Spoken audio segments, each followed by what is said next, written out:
Uma boa noite. Vamos então para o item 10,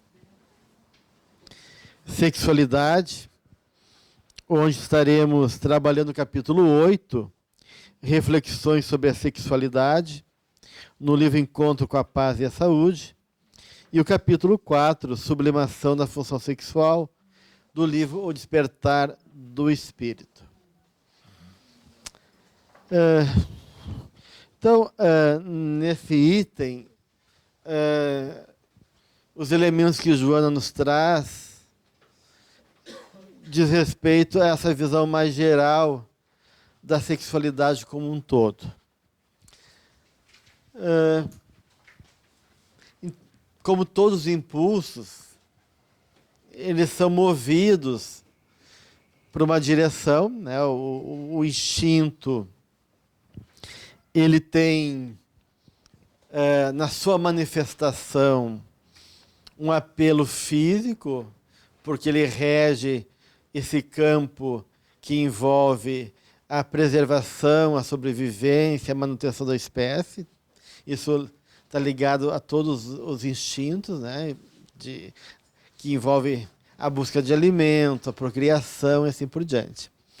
E é óbvio que nessa dinâmica instintiva tem, dentro dessa faceta orgânica, como a Joana nos coloca, uma série de elementos que envolvem hormônios, envolvem regulações que buscam tanto algum nível de gratificação, de prazer, como também uma saciedade naquilo que envolve também as regras do instinto, né? Quer dizer, os animais copulam quando a fêmea está no cio, eles se alimentam quando a fome é despertada e assim por diante, né? Então, a gente tem todo esse histórico do instinto, mas o instinto, como Jung diz, ele traz dentro desse impulso fisiológico um movimento espiritual. Então, porque o instinto é a imagem de um anseio espiritual também. Então, na própria dinâmica do espírito, já está lá essa força do arquétipo impulsionadora de novas buscas. E aí ela vai colocar que esse impulso, na medida que ele vai sendo elaborado dentro de uma consciência mais complexa, que é a chegada desse nível humano de expressão do espírito, né? Onde o espírito ganha, então, essa dimensão conceitual e começa a ter liberdade, começa a haver uma psiquificação do instinto. Então, o psiquismo desse espírito vai começar a associar coisas. Nosso pensamento, nossa mente começa a elaborar, natural. Assim como uma criança, ela pega um objeto, no primeiro momento aquele objeto faz barulho, tem uma cor especial, ela se encanta, mas na medida que ela começa a interagir com aquele objeto, ela começa a fazer relações.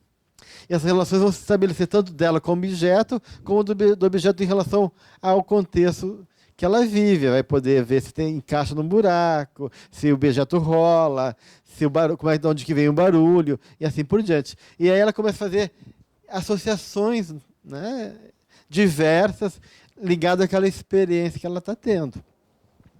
E também nós, enquanto esse impulso, né, que é já a elaboração desse instinto, começa a ganhar para nós outros contornos.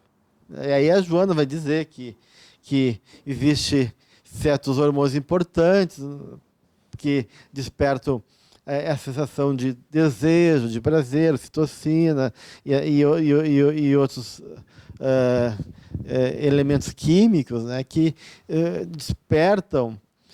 E ela vai mostrando, acima de tudo, que o sexo é uma potência do espírito. Sexo é uma força, e ela daí vai repetir, como todas as outras forças, criativa do espírito, né? E que então o sexo está na mente. Então, e a gente sabe que, de uma maneira, que a nível perispiritual e a nível dessas forças, elas são globais. Quando a gente reencarna, elas acabam tendo funções e especificações ligadas a certos órgãos, né? E conforme as percepções ligadas a cada forma de estabelecer relações de conhecimento, seja pelo tato, seja pelo olfato, seja pela visão e assim por diante, né? Mas a percepção do espírito ela é global. Quando a gente desencarna, e se a gente não está dependendo tanto dessa forma mais primária, e o nosso perispírito se expande para um nível mais elevado pela consciência que nós adquirimos, a percepção se dá por todo o perispírito, e não por um órgão, né? Então, essas forças da alma também envolvem toda a nossa dinâmica da mente. Mente associada à ideia de espírito. Logo, a gente pode pensar o sexo do ponto de vista dessa formalidade física, né, que a gente pode ficar preso nas sensações físicas, e a gente associa de novo aquela ideia do fogo vermelho, da descarga pulsional, e tem certas pessoas que vê no sexo nenhum tipo de vínculo, nenhum tipo de afeto, nenhum tipo de desejo mais elaborado na relação, e vê no sexo apenas apetite, onde corpo é igual a carne, porque carne e corpo são coisas diferentes. Né? Então o corpo vira carne. Né? Então a pessoa tem desejo pela carne, né? Ou seja, né, pelo físico do outro. Não importa se a pessoa fala bonito, fala feio, se é desdentada, se não é. Às vezes importa, né? Se a pessoa tem cultura ou não tem cultura. Se existe um corpo apetitoso do ponto de vista físico, isso interessa, né? E aí a pessoa se torna realmente um objeto de prazer sexual nesse apelo físico. Né? E a gente viu que existe um fogo azul, né? Onde esse anseio espiritual ele é projetado no físico, mas através de uma busca psicológica que está ali, da qual a pessoa está presa enquanto uma imaginação, uma imagem, e que torna ela compulsiva, e que isso mesmo, esse azul vai pegar o caminho de baixo, e aí, em vez de ascender para o nível espiritual, ele fica, então, nesse mundo da literatura, dos filmes azuis, como a gente viu no encontro anterior. Então, por quê? Porque esse sexo realmente é mental. Né? Ele sente, tem uma via que é sensíveis para parte do corpo, né, nos genitais e outras partes do corpo que são mais erotizadas, né, onde essa vivência sexual ela é mais presente, né, mas acima de tudo, o sexo é uma força do espírito e é uma coisa da mente. E aí que a Joana vai falar da sublimação sexual. Então, um dos capítulos dela é sobre essa questão da sublimação sexual. O Jung tem uma frase que eu acho genial. O Jung, ele diz que é terrível cair nas mãos do Deus vivo. E Deus vivo para ele é os instintos. Tá. E então é terrível cair nas mãos do Deus vivo.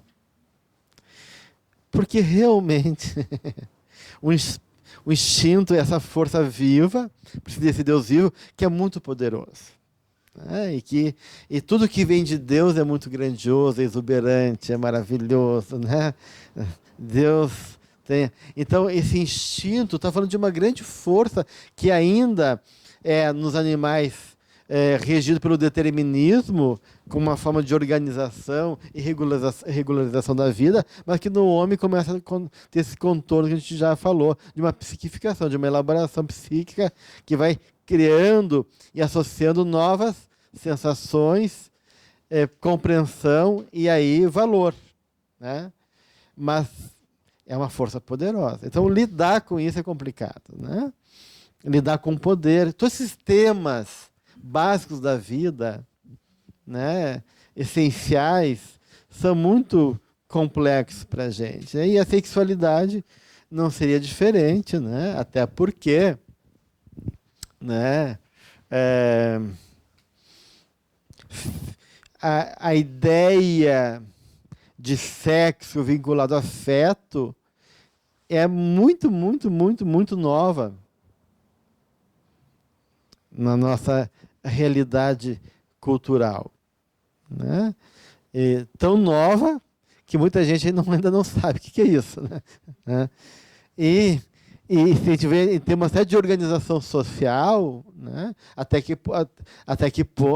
há pouco tempo as relações conjugais estavam dissociadas completamente do vínculo sexual, né? E se a gente pegar assim, o tempo da Idade Média, até agora, há pouco tempo, aonde os casamentos eram por interesses econômicos e políticos, então casava a criaturinha já novinha, né, 12 anos, 14 anos, já casava com o rei e tal, lá com o príncipe e tal, para garantir a união dos reinos, e eles nem se conheciam, né? E aí como é que fica, né? Eu vou me relacionar com uma pessoa que eu nunca ouvi falar, nem sei como é que é, né? E aí é óbvio que a rainha e os reis acabavam tendo outros parceiros sexuais, né? Tanto é que eles moravam em vários lugares diferentes, e às vezes ficavam muito tempo sem se ver, né? Então, a ideia de amor romântico e a ideia de vínculos e a sexualidade associada a esse vínculo, isso é uma coisa bastante nova na nossa cultura. E, de outro lado, a gente tem o sexo, que tem, assim, toda um movimento que está associado também a outras coisas, até com poder, né? E com luxúria, não só com o prazer sexual em si, mas tem pessoas que tendem a usar o sexo como uma forma de sedução para os outros interesses. Então, de uma maneira, o sexo acaba realmente ocupando daí um espaço importante no comportamento humano. E, por um lado, isso foi muito indiscriminado na Grécia, né, em Roma. Isso era muito comum, né, das pessoas terem parcerias sexuais sem uma questão de conjugalidade também, né? Tanto é que, mas quando o médico, né, ele se comprometia, ele tinha que fazer o juramento. E que lá na tradição antiga, na original, dos juramentos, ele diz: eu juro que quando eu fui na casa dos meus pacientes, eu não vou fazer sexo nem com as mulheres, nem com os homens, né? Então, você tem que jurar isso, né, gente? Né? É sinal que isso era muito comum, para você ir visitar alguém e esse apelo está ali presente. Então, tinha esse juramento que o médico não ia se usar e deixar seduzir, e nem seduzir mulheres ou homens, né, e poder colocar o interesse de curar acima disso. Então, a gente vê que isso era uma questão, né, presente na cultura da época, né? E aí daí chega um momento com a religião judaica cristã que isso é mudado, né? Daí a Joana começa a partir daí, né? Ela começa a falar desse espinho, né? Essa ideia da repressão sexual que se tornou pecaminosa e imunda e associado daí realmente ao demônio, associado ao pecado, associado a uma ideia de mal. O sexo virou uma coisa maligna, né? Talvez foi uma defesa que a sociedade tem, né, para poder realmente conter esse impulso, já que a gente não sabia lidar com ele. Então, através do medo, através de um comportamento não racional, né, de um discurso religioso, se impõe a uma coisa que tem força suficiente para me limitar. Porque se não tiver uma coisa muito forte, como um demônio, um pecado, que eu sou ameaçado a ser jogado no inferno ad eterno, talvez eu não conseguiria lidar com essa fantasia. Talvez foi preciso essa fantasia religiosa, né, para começar a haver uma forma de relacionamento diferenciado com o sexo, mas que acabou também sendo perniciosa. Porque se isso reprimiu, conteve de uma certa maneira, de outra maneira isso gerou conflitos na sociedade, gerou também dissociações importantes na vida das pessoas, né? E até pouco tempo atrás, né, na nossa sociedade machista, a gente viu sobre o machismo semana passada, o homem casava com a Virgem Maria e tinha relações com a... né, fora de casa, porque não aceitava que a mulher dele, santa, imaculada, virgem, pudesse ter desejo e manifestações de prazer, porque ele achava isso uma coisa grosseira, né? Então a mulher tinha que ser recatada, e aí os apelos sexuais eram vividos fora do casamento, porque eles dissociavam uma coisa da outra, né? Então isso aí, e talvez alguma cultura ainda do interior, né? Num discurso meio bagual de antigamente, a gente vê talvez isso ainda, né? Mas eu espero que já não tenha tanto, esteja tão presente assim. Então, a gente vê assim toda uma repressão que houve, que gerou contenção, mas não elaboração. Não trabalhe com o impulso. Porque uma coisa é tu reprimir um impulso, né? Então, reprimir, tu contém uma certa medida. Mas de que tu não trabalha, não elabora, não processa, não transmuta, como a Joana coloca, né? Então, isso vai, de uma maneira, gerar conflito, problemas ou uma vida dupla, né? De pessoas que acabam tendo comportamentos perversos numa vida sombria, dissociada da sociedade. E aí ela vai começar, então, a trazer Freud, que trouxe a ideia de sublimação sexual. Então, Freud diz, a sexualidade pode ser sublimada. E a Joana vai concordar com ele. A gente pode transmutar ou sublimar a sexualidade.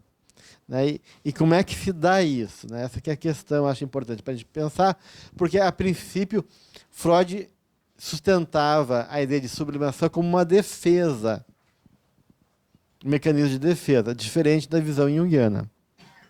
Porque se tu trabalha a ideia como defesa, tu está fazendo um percurso não natural. Então, porque o percurso natural é a realização do desejo.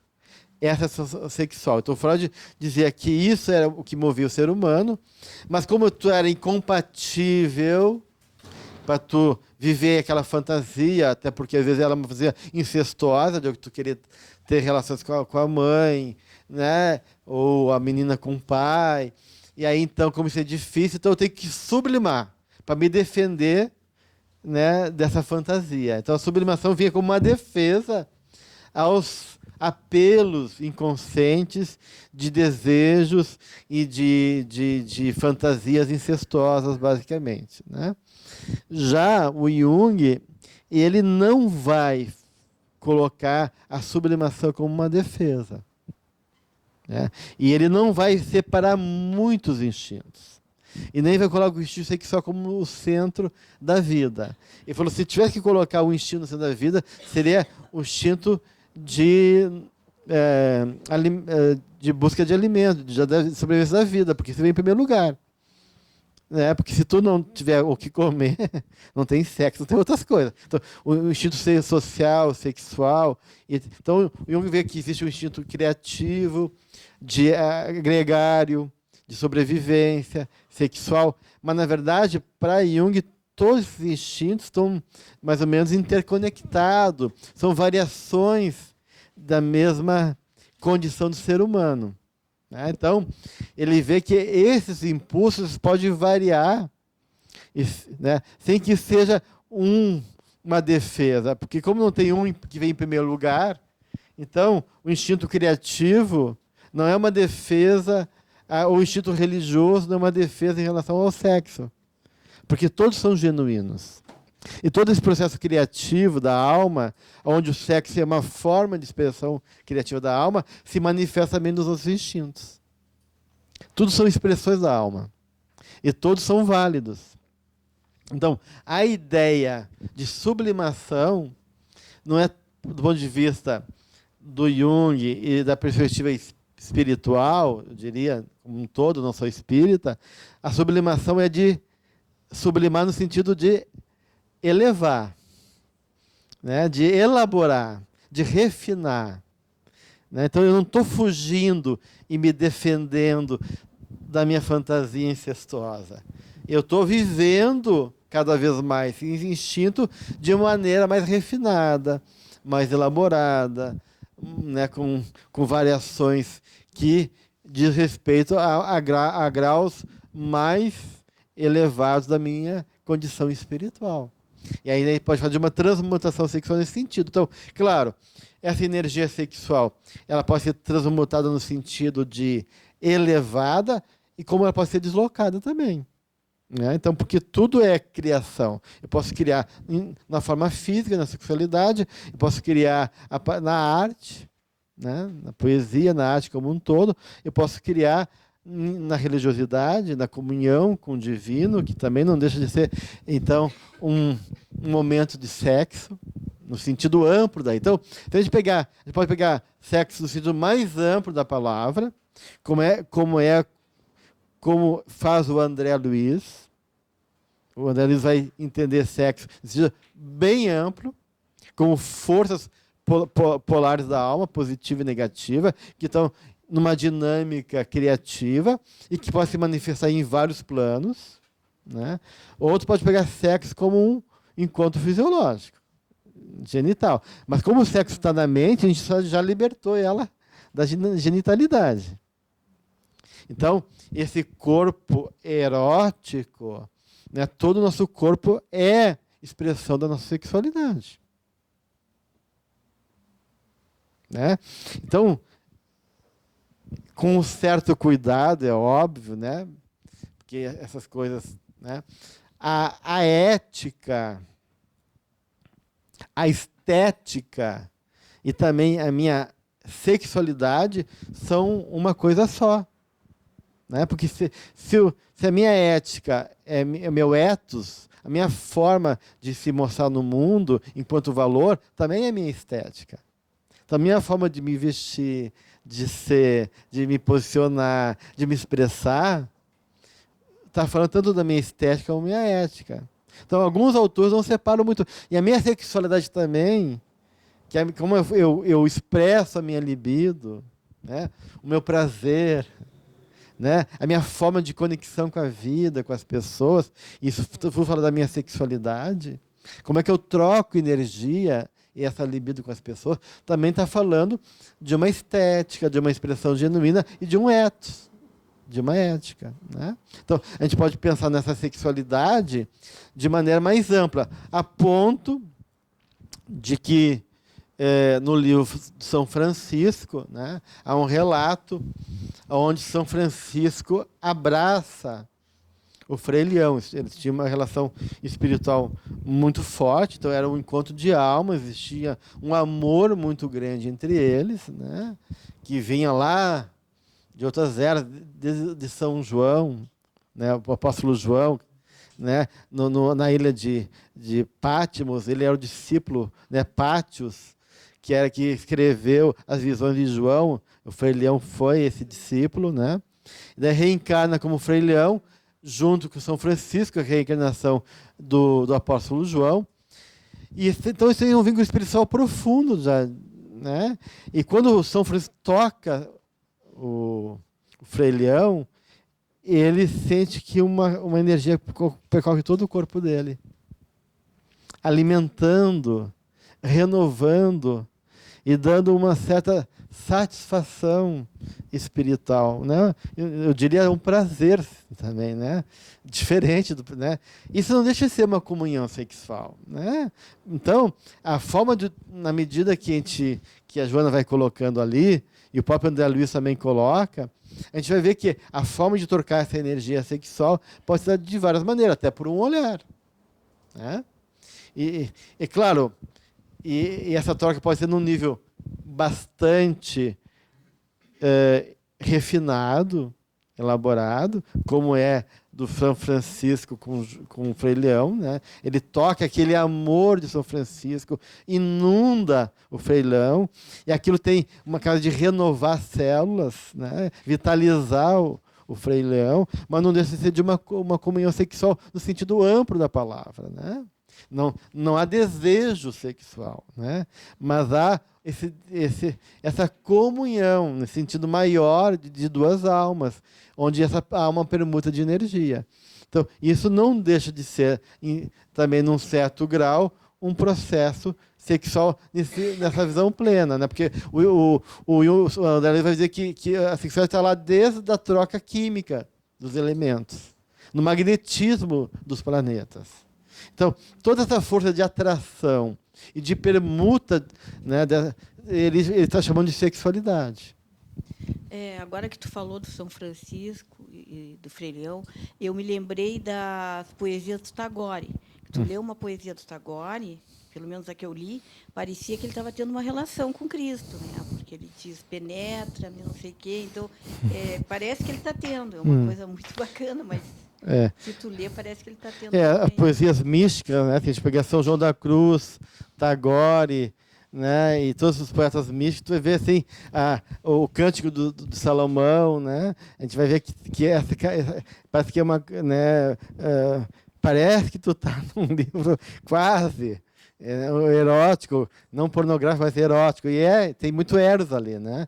Então realmente agora vai dizer: meu rei, penetre-me com a tua luz, penetre-me com o teu amor, penetre-me, né? Tem agora só penetrações do começo ao fim, né?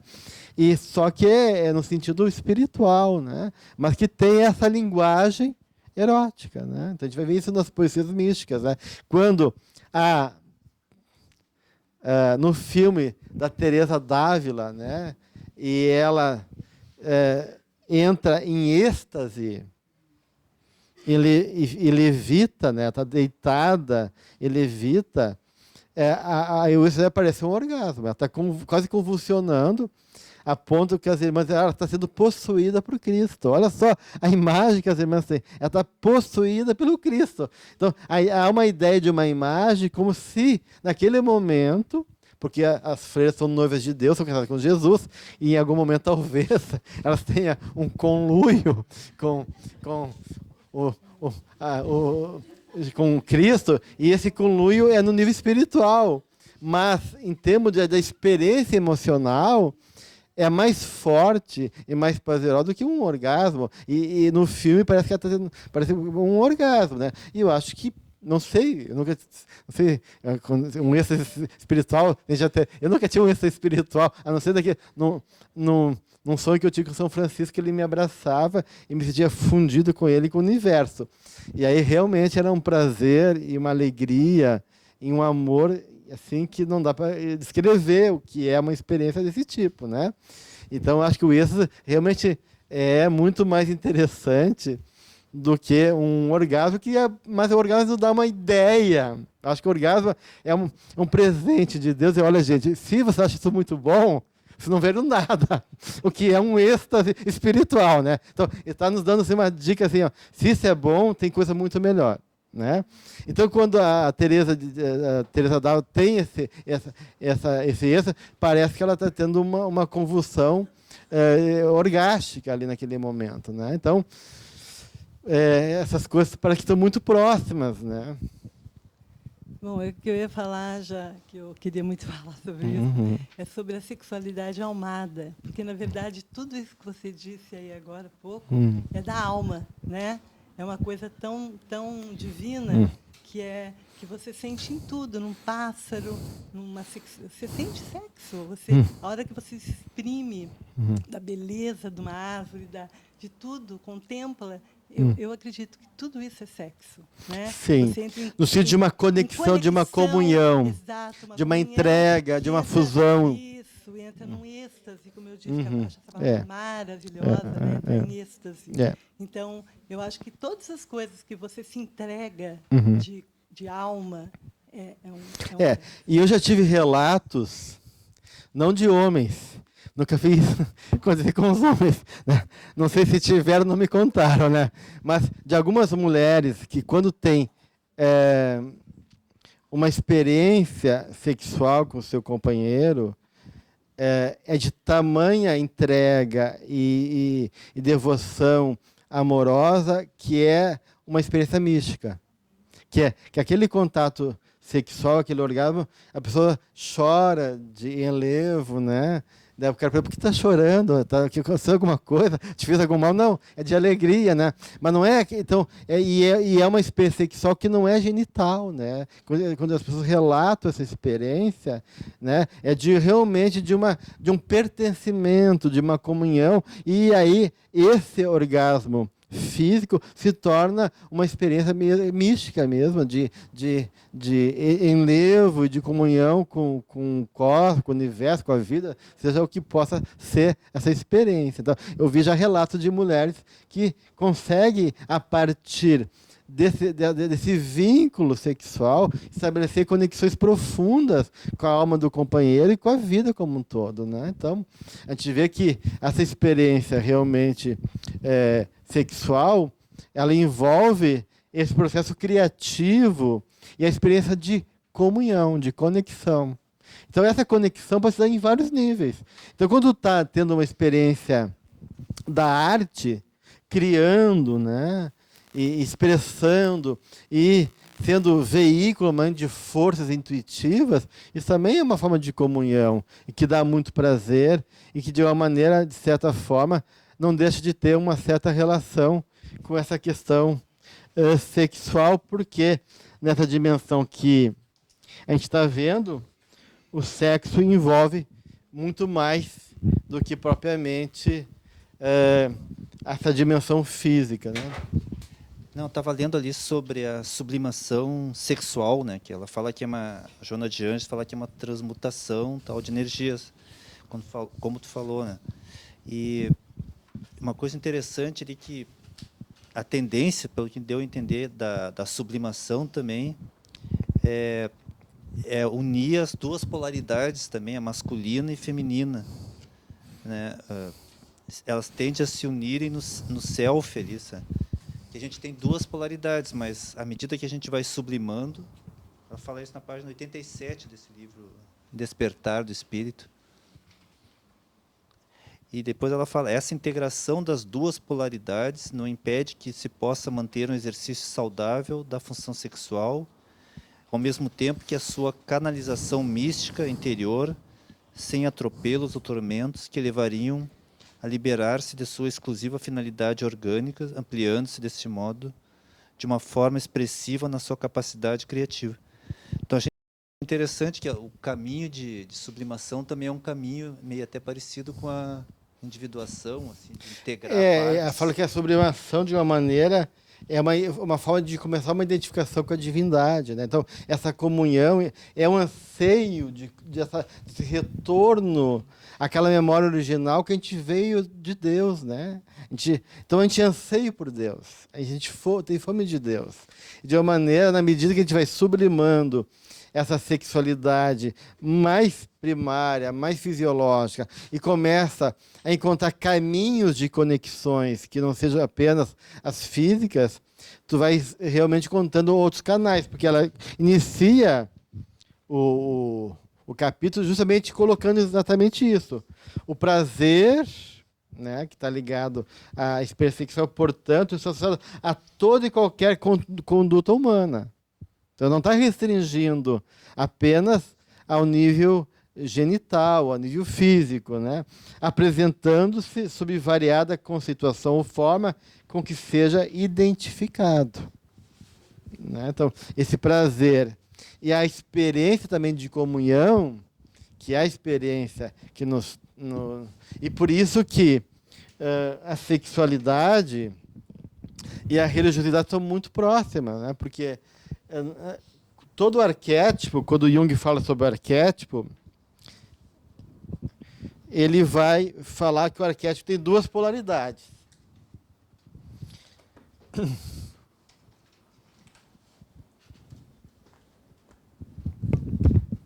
Então, o arquétipo como a gente viu,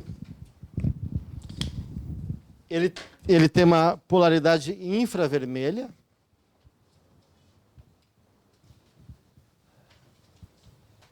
que é essa polaridade física ou instintiva. Tá? E ele vai dizer que o arquétipo tem uma polaridade ultravioleta.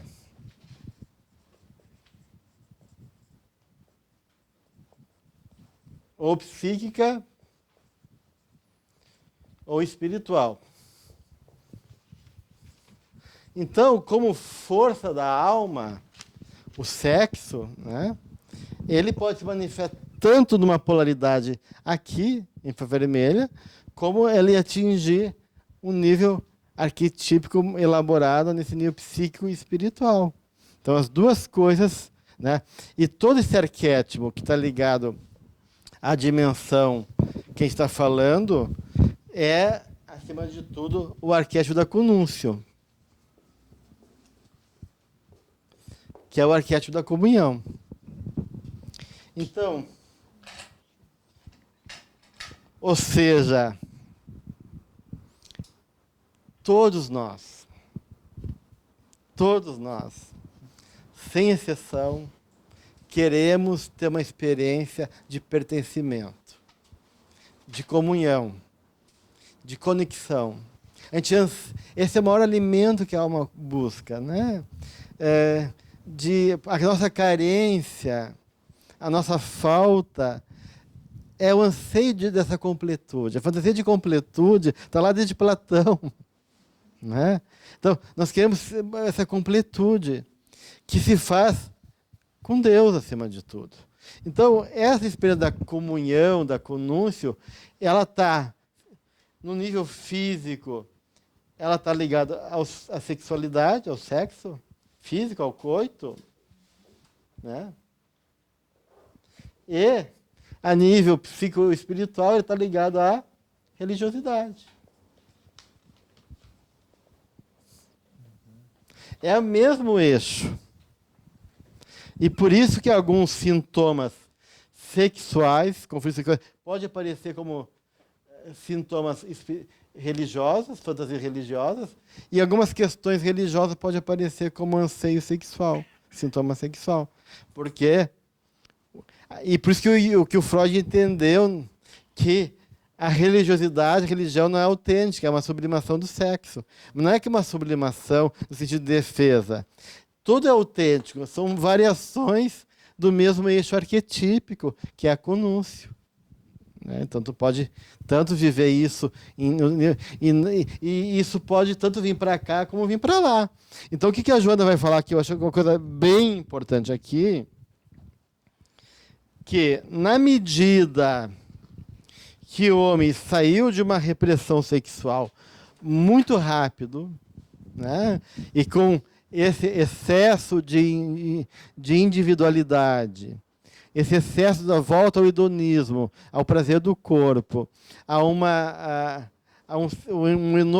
neo-egoísmo, né, das pessoas pensando só nelas, né, e de uma liberação, todas aquelas tendências do passado, que estavam lá e que levaram muito tempo para serem trabalhadas, educadas, e que não forem transformadas, né, elas ressurgem. E aí tu faz um movimento para cá.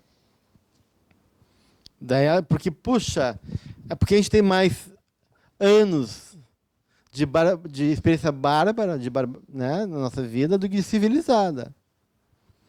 Então, nós temos já uma consciência que reflete, nós temos uma consciência que consegue ter uma certa disciplina, a gente tem uma certa tendência a poder já tolerar, a respeitar o outro, mas isso são coisas ainda muito, muito tênues. A gente vê o quanto elas são facilmente rompidas.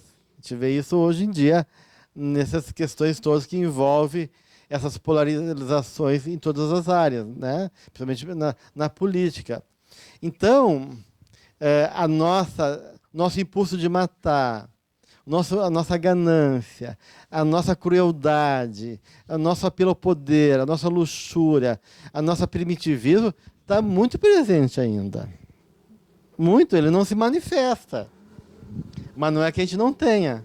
Então, se a gente abre muito as portas e não há, na consciência coletiva, regras sociais que organizam nosso comportamento, esse passado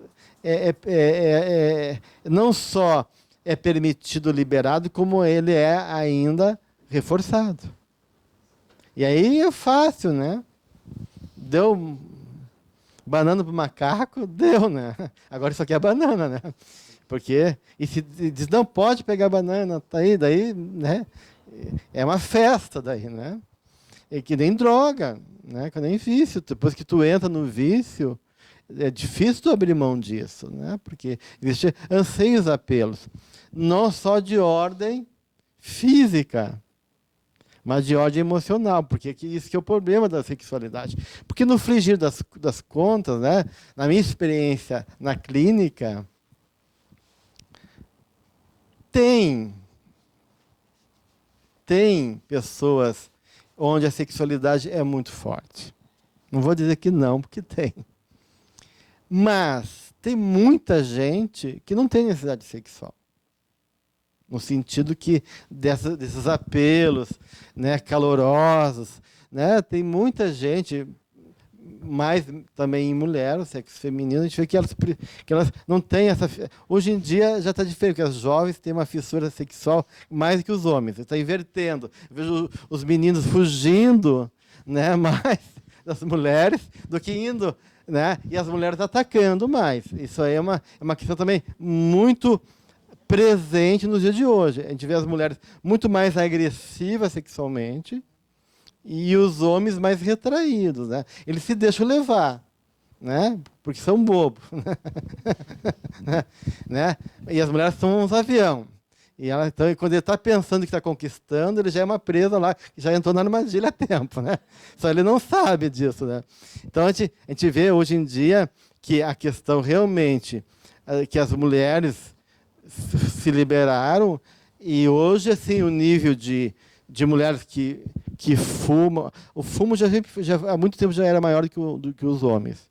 Agora o nível de mulher que bebe e que toma iniciativa sexual, eu acho que já se ultrapassa o universo masculino, gente, porque é muito grande isso. Então, está havendo uma inversão aí de comportamento, né?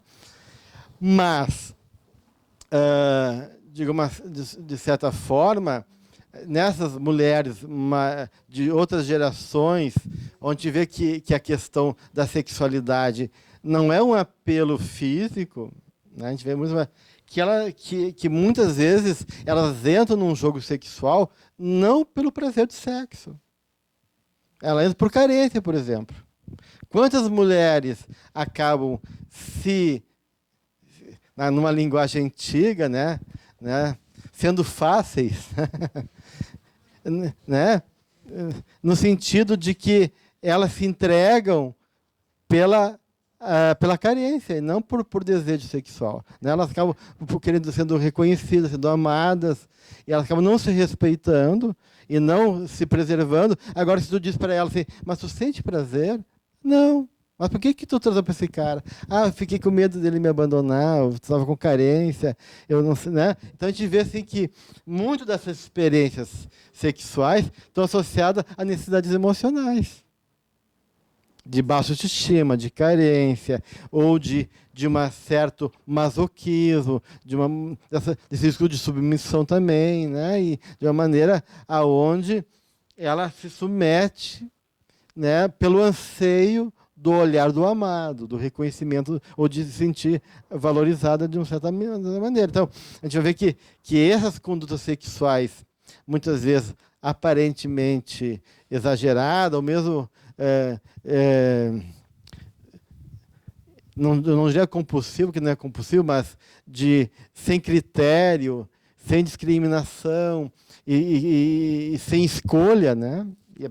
Muitas vezes não é por uma necessidade sexual em si. É por outras necessidades que estão ali, mas que a pessoa se submete para poder buscar esse apelo emocional. Mas, claro, tem gente que tem esse impulso sexual forte, mas em toda a dinâmica sexual há essa vontade aí de comunhão, em algum nível. Então, eu não encontrei ainda, pode até que ser que exista, seja em homem ou uma mulher, que a necessidade sexual seja puramente física. Mesmo que o discurso de alguns homens seja assim. Não, eu vou lá sair com os amigos e depois a gente vai para o Gruta Azul, ou a gente vai fazer uma festinha, só para descarregar a tensão, o estresse. Eles dizem isso. Né? Que muitos homens não, é para descarregar o estresse, não é no sentido, não tem vínculo, não tem vontade de namorar a pessoa, é só para...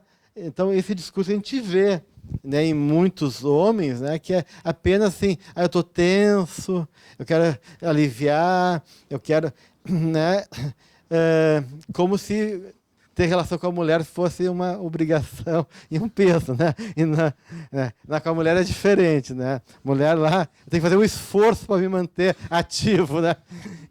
Então, mas se a gente for ver assim na dinâmica dele, esse discurso de descarga pulsional, de aliviar o estresse, de ficar assim, esconde por trás também anseios emocionais, psicológicos, né? Até na escolha da pessoa. Não é qualquer um, não. Até ele pode ficar com o que sobrou, entre aspas, né? Mas existe uma fantasia. E se existe uma fantasia, existem questões emocionais por trás. Então, não tem como a gente separar uma coisa da outra, gente, né? E claro, né, quando essa experiência de Eros ela é vivida de maneira positiva, seja em que nível for, ela gera prazer, alegria, saúde, felicidade, no sentido assim de gratificação, de bem-estar e assim por diante, né? Gelson. Oi. E no caso das prostitutas, também existe um anseio espiritual? Mais do que a gente imagina, né? Eu acho que depende. Eu acho que tem aquelas prostitutas que querem poder, querem luxo, tem essa fantasia equivocada que se prostituindo, vão encontrar também, né?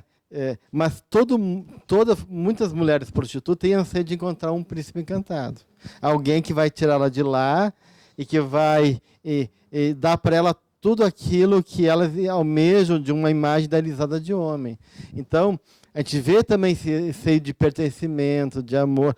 Mas tem aquelas mulheres que realmente, né, são mais volúveis e querem os homens mais porque aquilo é um caminho para fortuna, para prazer, para alegria, e não tem muito vínculo também afetivo, né, não se vinculam.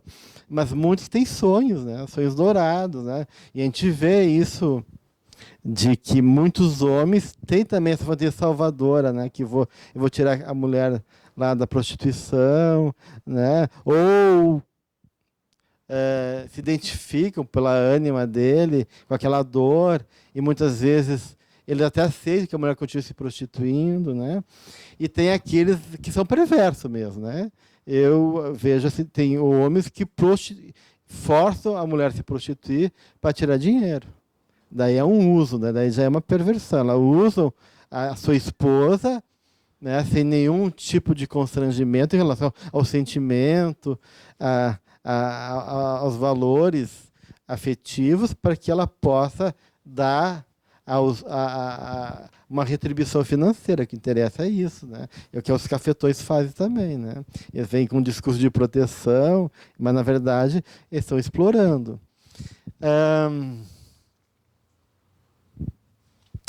Mas sim, eu acho que em algumas mulheres há um anseio maior ali que move, né? Mesmo que seja inconsciente, mesmo que elas não tenham consciência disso. Alguns homens buscam as mulheres também como objeto sexual, não para satisfazer a ele enquanto relação, mas para um jogo de poder em relação aos outros homens. Então aqui a gente chama da mulher troféu. Então eu não desejo a mulher, eu desejo o olhar dos outros homens, eu desejo os outros homens, porque tem duas formas de tu chegar a ser rei, né? Ou tu é filho do rei, ou tu casa com a filha do rei, né? Então eu não quero a princesa, eu quero o rei. Mas eu vou chegar ao rei se eu tiver a princesa. Então alguns homens querem, na verdade, desejam os outros homens, no sentido de admiração, de poder, de reconhecimento, e a mulher troféu, né? Quanto mais interessante, quanto mais ela seduz e provoca os dos homens, mais eu me sinto empoderado, mais eu me sinto reconhecido como um macho alfa, como o cara que ganhou aquela mulher que os outros todos queriam ter e eles não têm, e babam os seus trouxas porque ela é minha, né? Aquela coisa assim, e na verdade o cara que é trouxa, né? Porque na verdade ele acha, né? Geralmente são homens muito inseguros, né? Que não tem uma identidade masculina bem trabalhada e que precisa da confirmação do olhar do outro homem para se sentir reconhecido. E aí a mulher acaba sendo esse objeto, né? Que possa causar admiração e reconhecimento em relação aos outros homens. Em relação à energia, né, despendida ali, porque a questão, né, do libido na questão de ser uma energia criativa e criadora, né? Uhum.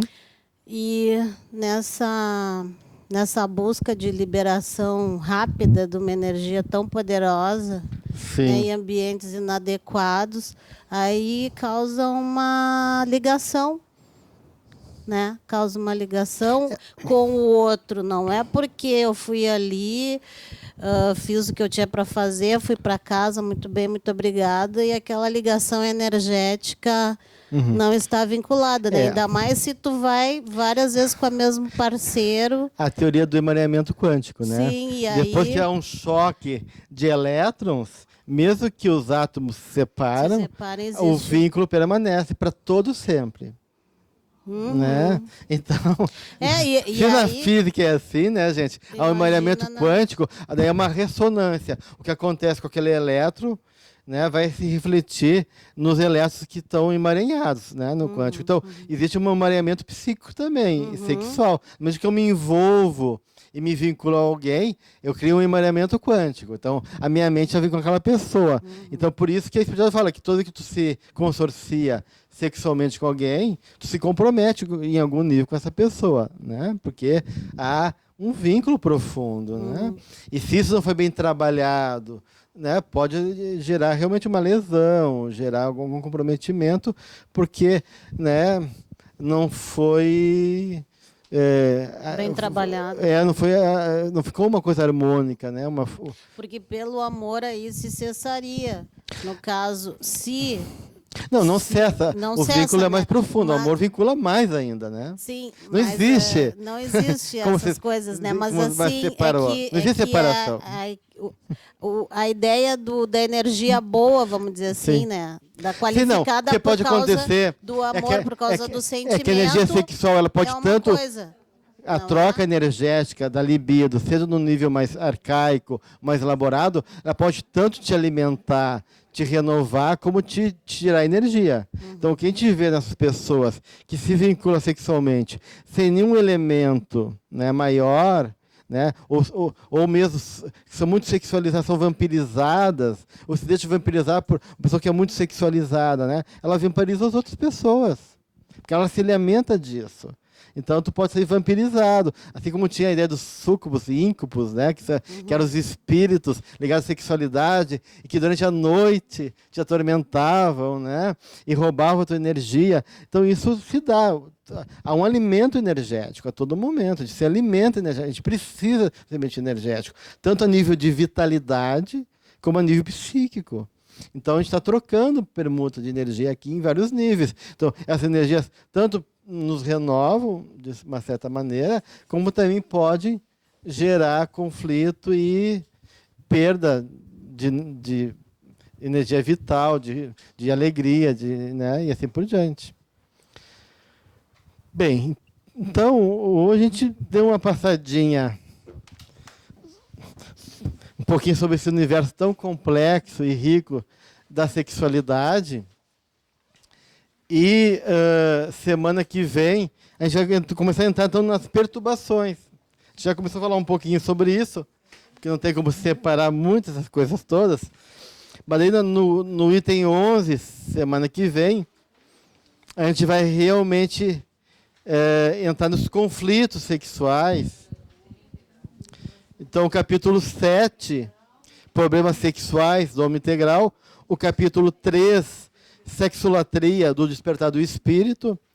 E o capítulo 6, início e conflitos do cotidiano, também do despertar do espírito. Tá? Então, a gente vai entrar